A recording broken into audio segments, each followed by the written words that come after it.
aí, galera, beleza? Teacher Kerley de volta aqui na área. A gente está pronto agora para a segunda parte da videoaula, cujo objetivo é ensinar a você os 4 tipos de questão que existem em toda e qualquer prova de inglês pelo Brasil afora. Meu objetivo é ajudar você a acertar toda e qualquer questão que você faça de inglês. Na primeira videoaula, que você tem no link aqui embaixo, a gente teve o assunto de vocabulário. E eu falei sobre glossário, falei maneiras que você pode responder questão de vocabulário sem precisar necessariamente do texto, tá bom? Agora, vem aqui comigo no slide que a gente vai falar sobre gramática. Vamos lá.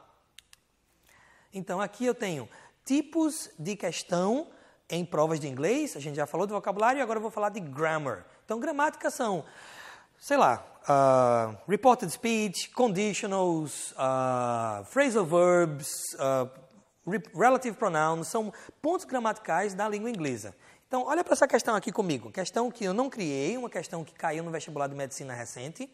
Então, eu tenho aqui choose, que significa escolher, e aqui, se você não entende o enunciado, por favor, no seu glossáriozinho que você já criou aí, com o exemplo da aula 1, você já coloca aí que choose é um verbo e significa escolher.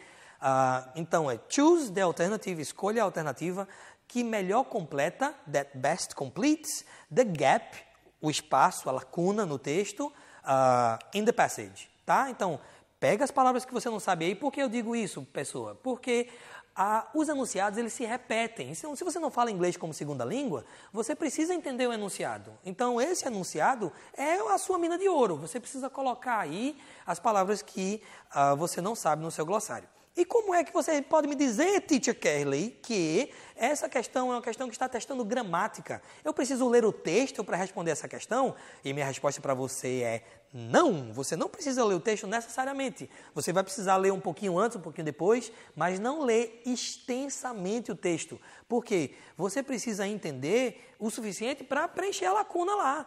E aqui eu posso dizer que isso é uma questão de gramática, porque olha só, olha para a questão letra A. Então eu tenho aqui are, que é uma forma do verbo to be, Digo verbo to be brincando, tá? Tenho aqui be, que também é is. Eu tenho been, eu tenho outro been, eu tenho um outro been na letra E, eu tenho were. Então, veja, eu tenho várias formas do verbo to be, e além dessas formas do verbo to be, eu tenho mais duas aí, ó, que é sendo, é o gerúndio do verbo to be, tudo isso aí é verbo to be, e eu tenho made e making. Agora me diga, qual é o ponto gramatical onde existe o verbo to be e mais o verbo no particípio passado? E eu respondo para você, é a voz passiva. Ele está testando aqui o seu conhecimento de voz passiva. E o que eu quero dizer para você, mano e mana que vai ser aprovado, diga, eu vou ser aprovado, eu vou ser aprovada. Então, o que é que eu quero dizer para você? É que, veja, para que você responda essa questão, você não precisa ler necessariamente o texto todo, nem usar o seu tempo para isso.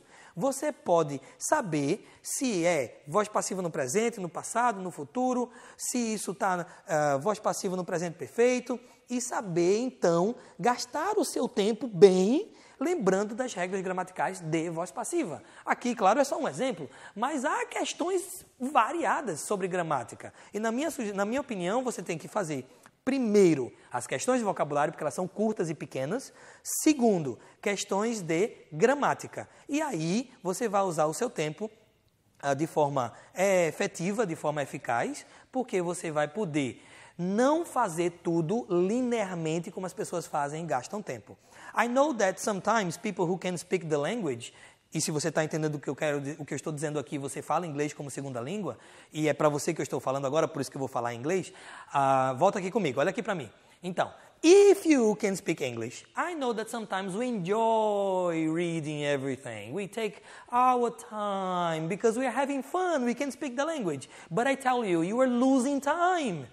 Você está perdendo tempo de usar para a questão de matemática no Enem, para a questão de interpretação de texto de português. Então, foca no enunciado e descobre se é vocabulário ou se é gramática. A minha terceira parte dessa videoaula falará sobre interpretação de texto. E nós temos 2 tipos, gist e detail. O que é isso? Você vai descobrir na terceira parte da nossa aula. Valeu!